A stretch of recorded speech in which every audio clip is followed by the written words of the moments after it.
Hi everyone! Welcome back to our London Autumn Walk series. Part 5 na tayo. Today, pupunta tayo sa Tower Hill, isa sa pinaka-historic spot sa buong London. So tara, samahan niyo ako sa biyahe papunta doon. Autumn Vibes plus History Walk tayo today. Exit for the Tower of London, Tower Bridge and riverboat services from Tower Pier. Please take your belongings with you when you leave the train.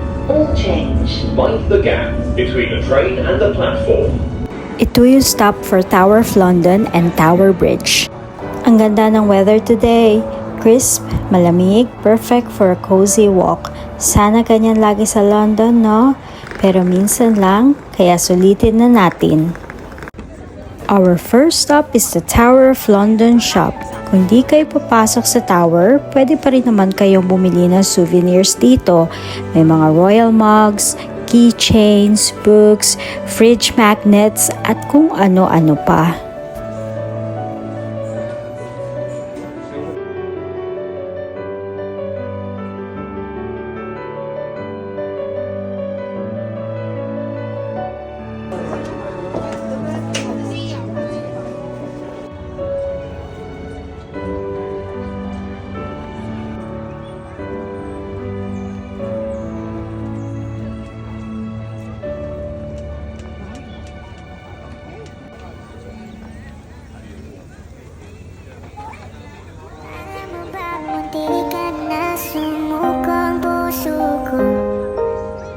Sa paulit-ulit na pagkakataon na nasaktan na bigo, mukhang delikado na naman ako.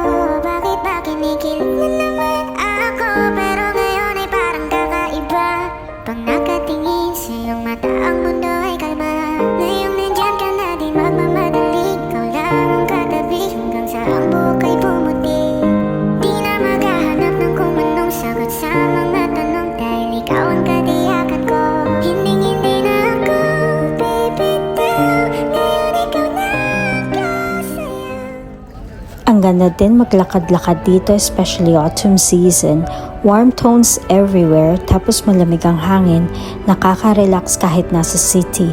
Tower Hill is surrounded by historical buildings, old walls, and of course, iconic views. Kaya steady lang tayo. Enjoy the walk. Dito din makikita ang Tower of London, over 900 years old. Dati siyang royal palace, prison, at minsan execution site pa. Pero ngayon, museum na siya, and dito rin nila kinip ang crown jewels.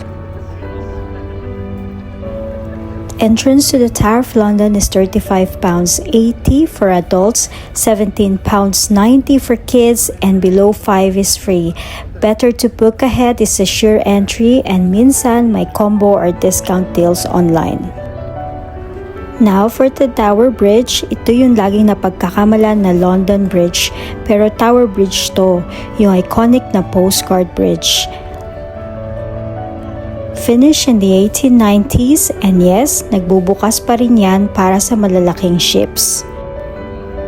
Check out lift times from the site shown on screen.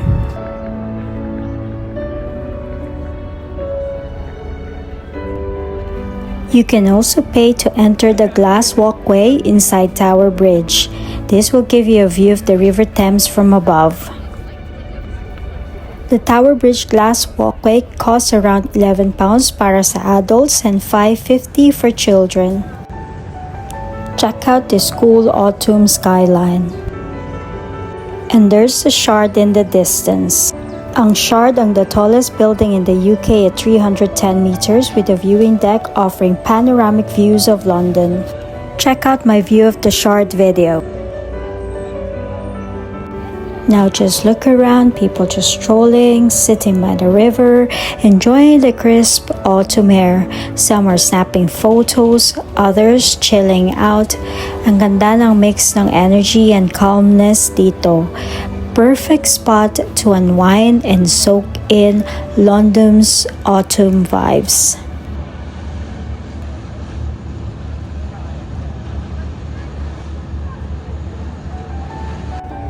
And we're slowly coming to the end of today's London Autumn Walk.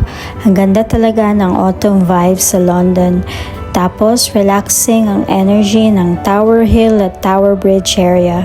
Sana ramdam niyo rin ang cozy city meets history feeling habang naglalakad tayo.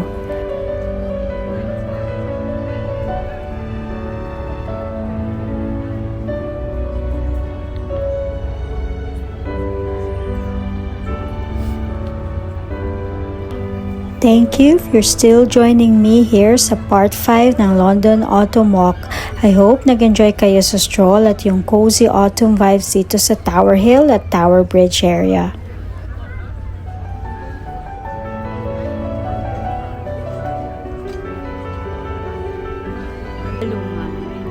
And it's nearly sunset. And people are mostly about to go home. Some are just relaxing, enjoying this cozy autumn vibe. Ang ganda ng mix ng warm light, crisp air at calm energy sa Tower Hill at Tower Bridge area. This is a perfect way to end the walk today. Just so you know, the Tower of London area usually close around 5:30 to 6 p.m.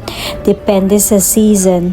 Perfect to plan your walk earlier para mas ma-enjoy yung autumn vibes at yung Tower Hill.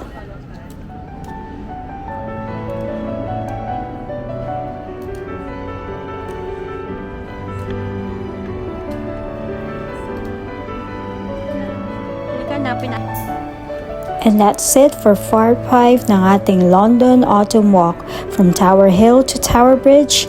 I hope ramdam ninyo yung cozy autumn vibes at history sa paligid. Thank you sa pagsama sa lakad today and don't forget to like and subscribe for more. See you in the next episode. Bye!